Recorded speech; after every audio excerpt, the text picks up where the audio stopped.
Tollywood hero Nagarjuna, నిర్మాత సురేష్ బాబు పెద్ద వివాదంలో చిక్కున్నట్టు మీకు తెలుసా? వినలేదే. అన్నపూర్ణ స్టూడియోస్ నాగార్జున, సురేష్ ప్రొడక్షన్ సురేష్ బాబుకి జీహెచ్ఎంసీ నోటీసులు జారీ చేసింది. జీహెచ్ఎంసీకి పే చేయాల్సిన ట్యాక్స్ కంటే చాలా తక్కువ పే చేస్తున్నారు. చాలా తక్కువ అంటే చాలా చాలా తక్కువ.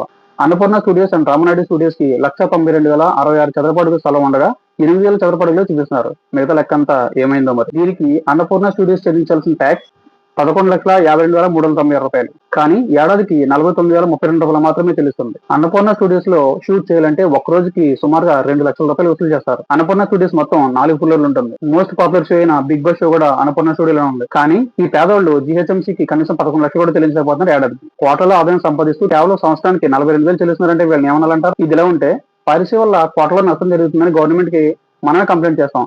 కానీ అదే గవర్నమెంట్ కి మనం ట్యాక్స్ ఎగేస్తాం. ఇక రామారెడ్డి స్టూడియోస్ వద్దాం. రామారెడ్డి స్టూడియోస్ లో షూట్ చేయాలంటే రోజుకి కేవలం 1,00,000 రూపాయలు మాత్రమే. రామారెడ్డి స్టూడియో కన్నా కమర్షియల్ స్పేస్ 68,277 చదరపు అడుగులు. అయితే కేవలం 1903 చదరపు అడుగుల కమర్షియల్ స్పేస్ మాత్రమే చూపిస్తున్నారు సురేష్ బాబు గారు. నీతులు చెప్పి ప్రభుత్వాన్ని గోతులు తవ్వుతున్నారు అంటూ సోషల్ మీడియాలో ట్రోల్ అవుతున్నారు వీళ్ళందరూ. కరెక్టే, మీరు ఫిల్మ్ ఇండస్ట్రీని డెవలప్ చేశారు. మీరు పెట్టిన స్టూడియోస్ అండ్ ఇండస్ట్రీస్ లో వందలాది మందికి ఎంప్లాయ్మెంట్ కూడా చేశారు. కానీ గవర్నమెంట్ కి ట్యాక్స్ ఎగ్గొట్టడం కరెక్టేనా? ఇది సమాజానికి ఆదర్శమేనా? హీరో నాగార్జున గారు సురేష్ బాబు గారు చేసిన ఈ పనికి మీరేమంటారు? ఖచ్చితంగా కామెంట్ చేయండి. ఈ ఇన్ఫర్మేటివ్ వీడియో నచ్చితే ఒక లైక్ చేయండి.